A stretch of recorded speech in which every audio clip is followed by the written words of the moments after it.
Welcome to episode 61 of Published. Today I'm speaking with one of Greenleaf's editors, Reed Zarnikau. Lee will tell us how to piece together a memoir and give us her insights into the do's and don'ts of memoir writing from an editor's perspective. Welcome to Published, a podcast by Greenleaf Book Group, where we'll discuss the ins and outs of the publishing industry, from writing a book and finding the right publisher to gearing up for a book launch. And now, here's your host, Greenleaf Book Group CEO, Tanya Hall. Welcome back to Published. In this episode, we're talking about memoirs and how to best turn your personal journey into a book for many to enjoy. If you're someone with an interesting life story, you may have been told by friends and family that you should write a book, but many authors struggle to put their experiences on paper in an authentic way that resonates with readers. This is where an editor's insight comes in handy, and in today's episode, Lee will tell us how authors can make their memoir stand out. A memoir isn't just a collection of anecdotes, it's also meant to be a narrative, so it takes some crafting to get it right. And Lee explains how she guides authors who are struggling with this by helping them to identify their narrative arc and what makes their memoir unique. Memoirs can be incredibly impactful for readers who can resonate and identify with the story, but sometimes authors can be torn between which genre to go with, memoir or self-help. These two genres often share similarities with the inclusion of personal story and anecdotes, but their audiences and impact can be very different. So Lee will share her insights on this topic in our episode today and give any prospective memoirist her best advice on how to get started. Let's get into the interview. All right, Lee, thank you so much for joining us today on Published. We're happy to have you. You're welcome. I'm thrilled to be here. Thanks for asking me. Oh, of course. How about let's start by having you tell us a little bit about yourself and what you do at Greenleaf Book Group. Sure. Well, I'm an editor with Greenleaf, and that is a really fun position because it means I get to help our authors with all their content. That could mean that I'm working with them directly on shaping their content, or it might be that I'm kind of like a Sherpa for them as their book goes through the book process, at least on the content side. So either I'm helping, advising, guiding, or working with them directly on how to shape their words. But I think one of the most important parts of that role is that I'm a proxy for their reader. You know, I'm the person that can say, hey, I know what you're trying to say, but this is how it's coming across to your reader, or have you thought about it from this reader's perspective? And let's help you find that connection between what you want to say and what's going to make the best reader experience. That's a very important point, and one that I make in my book, because I think as soon as authors, in exactly those words actually, a proxy for the reader, because when authors realize that, the editor becomes a lot less intimidating, and they realize that the editor is an ally. So I love that you said that. Yeah, we're a partner. We really are. Absolutely. So what do you enjoy about editing memoirs as opposed to other genres, since that's what we're focused on today? Well, I think one of the things I really love about memoir is, personally, I just find people fascinating. I really do. And I love hearing their stories. And the other thing I love about memoirs is it is a story. It's a true story, but it is a story. So you are getting a double experience. You're learning about a person and understanding a slice of life, but you're also being entertained. And so that's a wonderful package. But I think that one of the other things I really love about memoirs is that memoir authors are brave. You know, they're offering up their personal story as a gift for readers. And I just really respect that. And I feel pretty honored to help them with that journey. Yeah, it's a very vulnerable one, isn't it? Mm-hmm. Yeah. So to start off our deep dive into memoirs, can you share a bit with our listeners who maybe aren't as familiar what some of the characteristics or standard elements of a memoir would be? Absolutely. I think, one thing that distinguishes a memoir is that even though you are telling your personal story, you're telling it for a reason. There's going to be a theme or a message that the reader is going to gain from that story. It's an authentic personal experience, and authentic is really an important part of that. It is a vulnerable, honest, true feeling of this is what's happened. Memoirs need to be relatable and relevant, something that connects to what people are going through today. They are not flat. They need to have some kind of drama, conflict, some kind of storytelling that helps them be engaging. And a real key point about memoirs is they have voice. This is somebody's personal story, so it needs to sound like a personal story. And what are some of the author's responsibilities when writing a memoir? Well, I think there's kind of three key things I like for authors to think of as this is my job with writing this memoir. One is the responsibility to the reader. Kind of related to those key elements is that you need to be honest and vulnerable with the reader. You are asking them to invest their time into your story. And so you need to meet that expectation and really tell them the full truth and dig deep. And you need to do it in a way that is a story and connects and engages. So that's the responsibility to the reader. We have a responsibility to the rules. We can't just say anything we want about real living people, as much as that might be tempting. But there are some laws out there that we all have to follow. And this comes up with any kind of book. But I think it particularly is an issue for memoir because it's hard to tell your story without talking about other people. So authors need to be prepared to come to their work being flexible about their word choice, possibly. They need to be ready to do some research, maybe to back up their characterizations. And they may have to have some tough conversations with people about what they're putting in their book. So these are all things that are some of the work the author has to do in order to be able to follow those rules. And then the third thing is I really think authors have a responsibility to themselves. And that is because you are being so open and honest and vulnerable.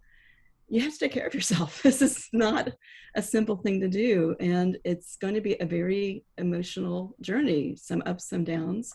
But as you navigate that, you're reliving really big parts of your life, and both in the writing process and then again when you edit.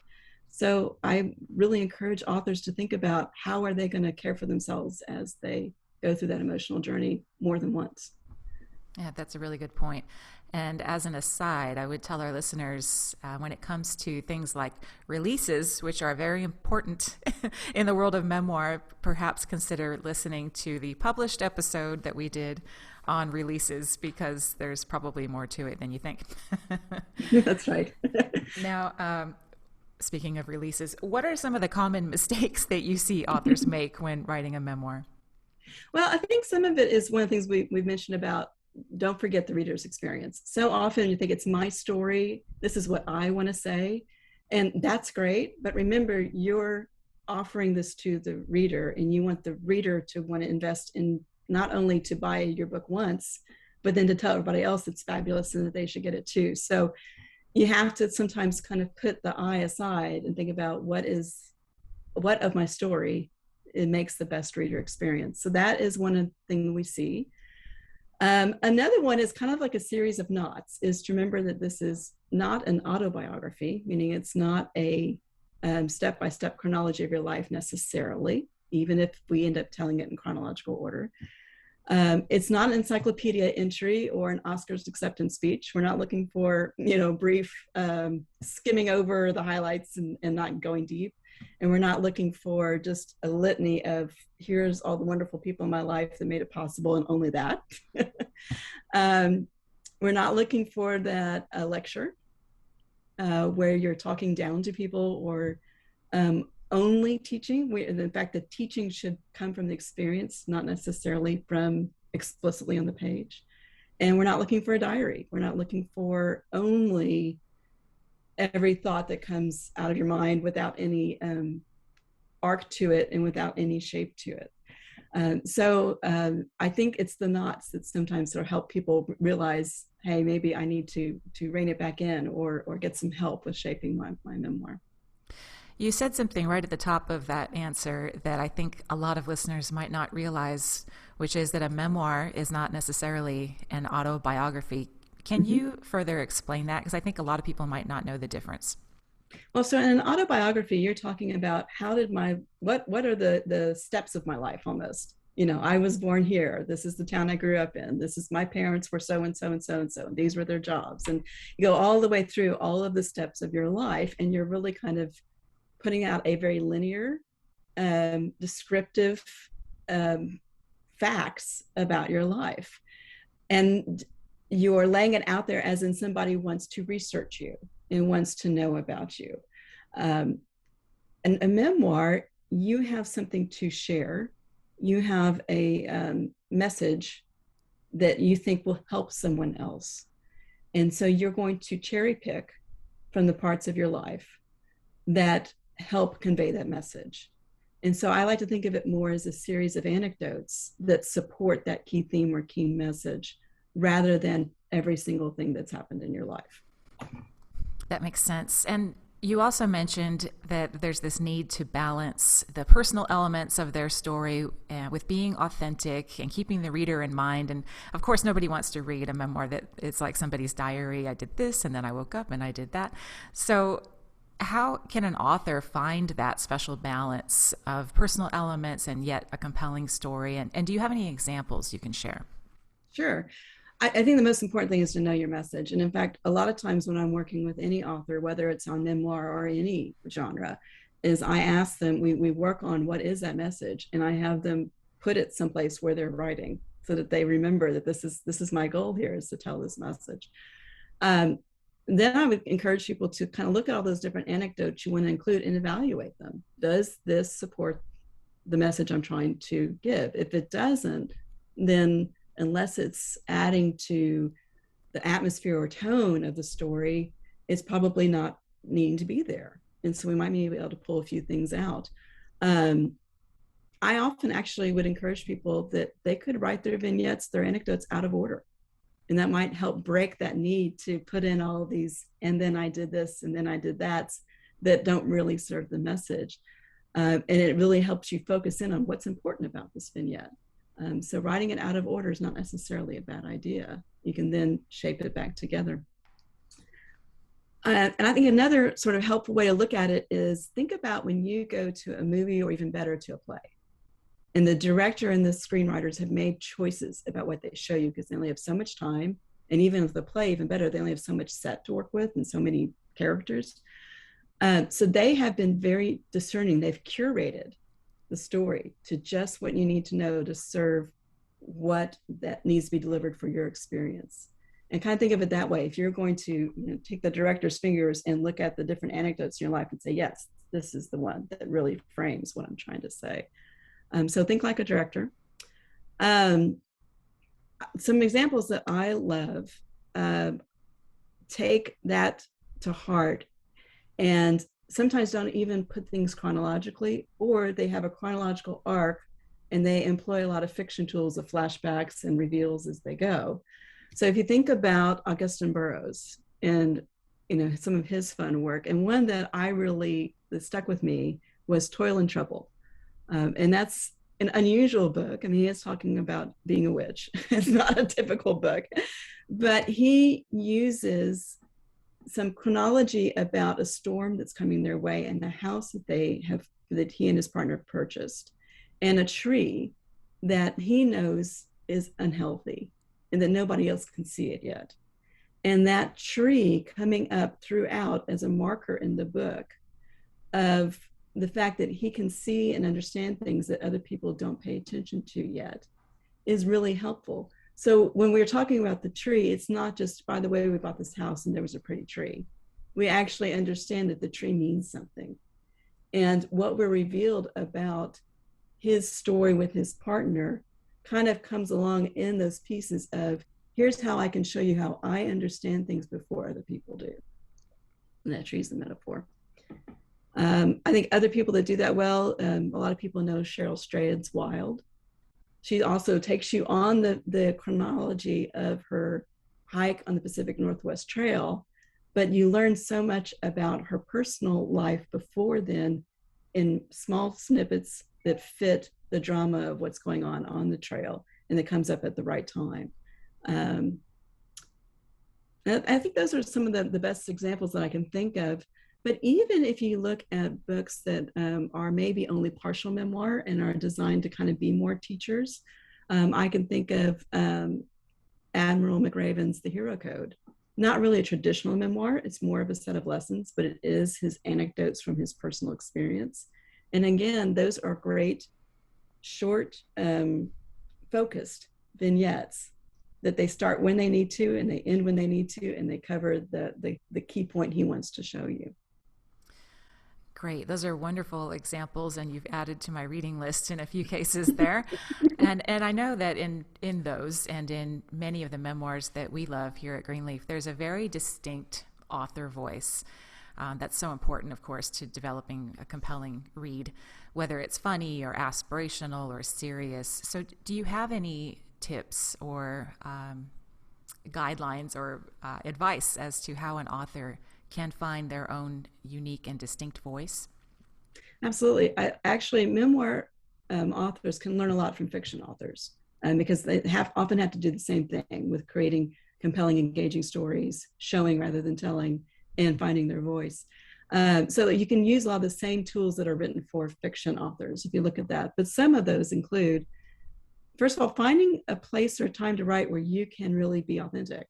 And for me, when I do my personal writing, my family cannot be in the house. I just can't. They're lovely. They totally support me, but I cannot really go deep while I'm listening to worrying about what's going on with the family. So find that place and time where you can truly be you and not have any of the outside worries there.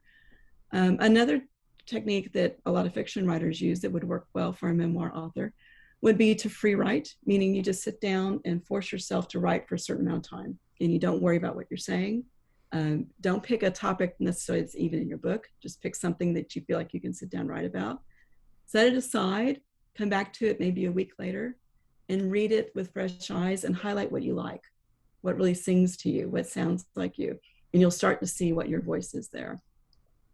For some of our authors who have maybe had business careers where they've had people help them with their writing in the past, if they've ever had a speechwriter, have a conversation with that speechwriter and say, what did you do to create my voice? I promise you that speechwriter knows what they've done to help make that voice. Or go back and look at the speeches that were written for you and see what do you like, and pull that as well, if you have that resource. Yeah, those are great tips. Now, celebrity memoirs are obviously very popular for a good reason. These are household names, but most authors don't have that advantage in their court, and they don't have this huge platform of readers waiting to gobble up their story. So are there things they can do proactively and strategically within the manuscript itself to better engage their readers and to ensure, as you mentioned earlier, that not only do they read it, but they tell a friend who also buys it? Right. Well, I think that's knowing what you have to offer, really, and not being shy about that to yourself. A lot of times a lot of us do, especially women sometimes do this, but I used to call it the reverse Wonder Woman, where we put on those reflective bracelets that she would use to, push off the different bullets. And we do that for ourselves. Like we think about, oh, I'm good at this. No, I'm too humble. I'm not that.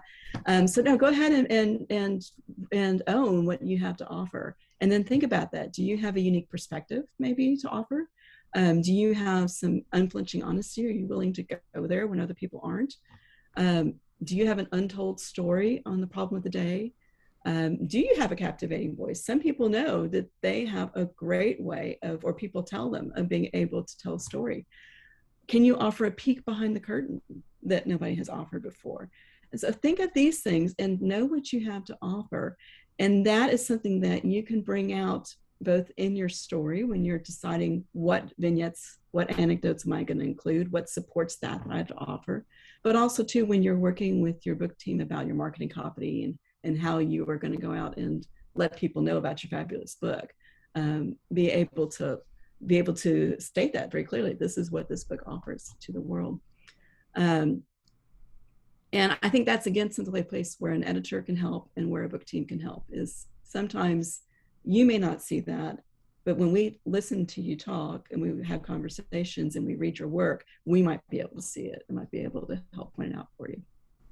Yeah, and you're saying that so calmly and humbly, but to me, that is one of the most magical moments I ever witness, when authors sit down with an editor and the editor can find that through line, whatever it is in their story that makes the author's eyes light up, and they're just like, you get it, and that all makes sense, and it's like this weight comes off of them. I love it. I can't do it.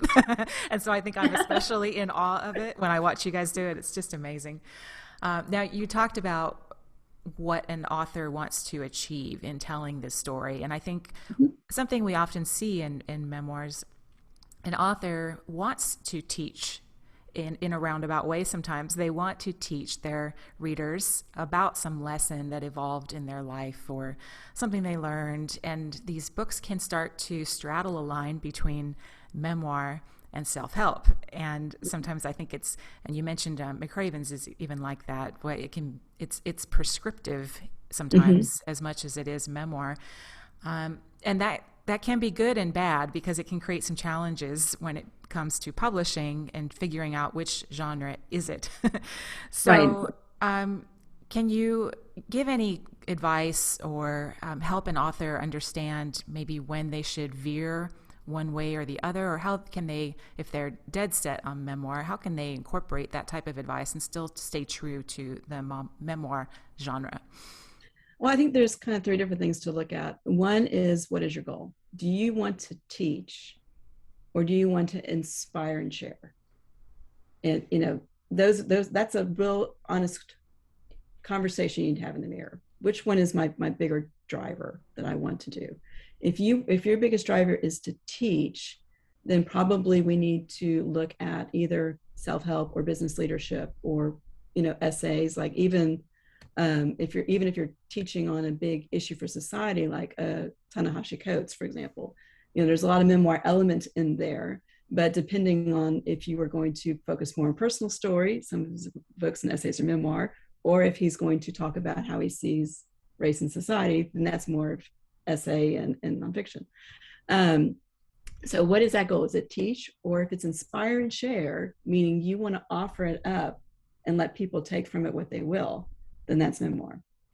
And some ways to ask yourself, what do I want to do, is to think, well, do I want to tell people what to do? Do I want to give them steps or an approach or resources? That's teaching with self-help. Do I want to show them what it's like and share my experience? That's memoir. If you're writing a mixture of both, like we brought up some examples, then that's again where an editor or a book team can come and say, okay, let me mirror that for you. Let me show you how that you're straddling two camps. And either that's okay, but we're going to pick this way to market it, or let's shape that and refine and make some choices so that we pull it more into one camp or the other. I think the other question you have to ask yourself is, where do you get your authority to the reader? Is it from your lived experience? Then that's memoir. If your authority is from your acquired knowledge or from your professional career, then it might be either self-help or nonfiction or business leadership of some type. Yeah, very good advice. So for our listeners who are interested in starting work on their own memoir, how would you suggest they get started? Well, I think it depends on the personality. People will talk to fiction writers and say, are you a plotter or a pantser? Meaning, like, do you have to write everything out and outline it, or do you go by the seat of your pants? I think actually in reality, most people are plantsers, where they're like the combination of both, because you have to have some sense of where you're going, or you'll feel like you're spinning your wheels, but then you have to allow yourself to grow and realize as you go. So this is kind of my in-between approach as to how people can get started. And the one is to come up with that premise. It doesn't have to be perfect and it doesn't have to be pretty, but you have to know where you want to go. And so I'd almost have people fill out a sentence like this, which is, my fill-in type of reader will find my book either inspiring, intriguing, enlightening, reassuring, pick your word there, because I can, pick a word, show, entertain, something else, about, again, pick your word, slice of life, situation, experience, background. So kind of create a sentence like that.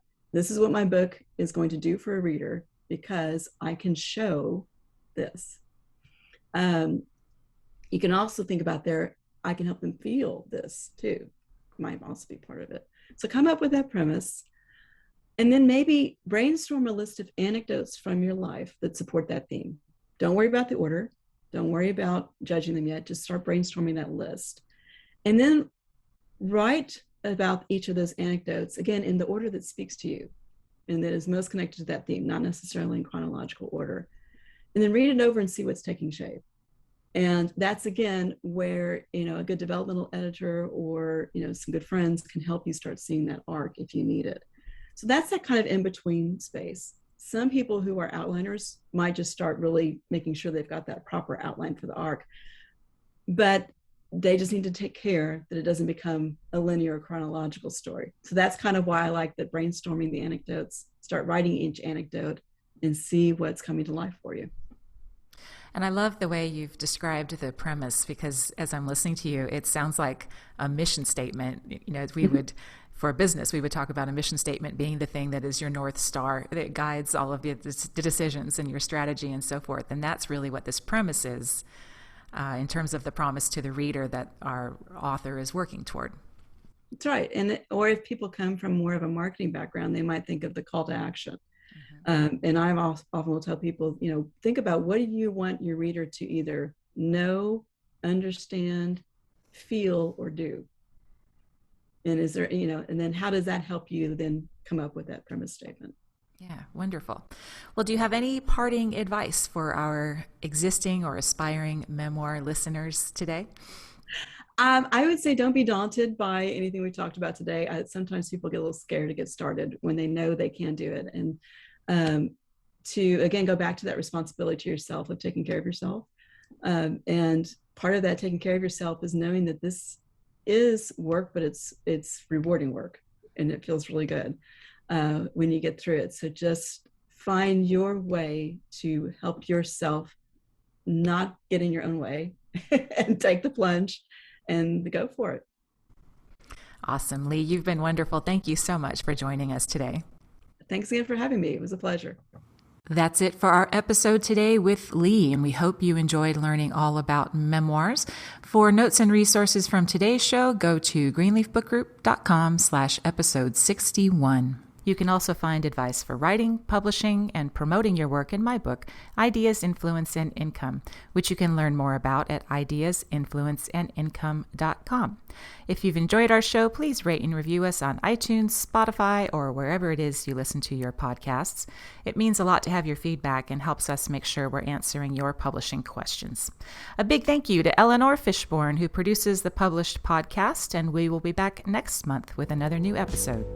Thanks for listening to Published. To learn more, please visit greenleafbookgroup.com. And remember to subscribe to this podcast on iTunes.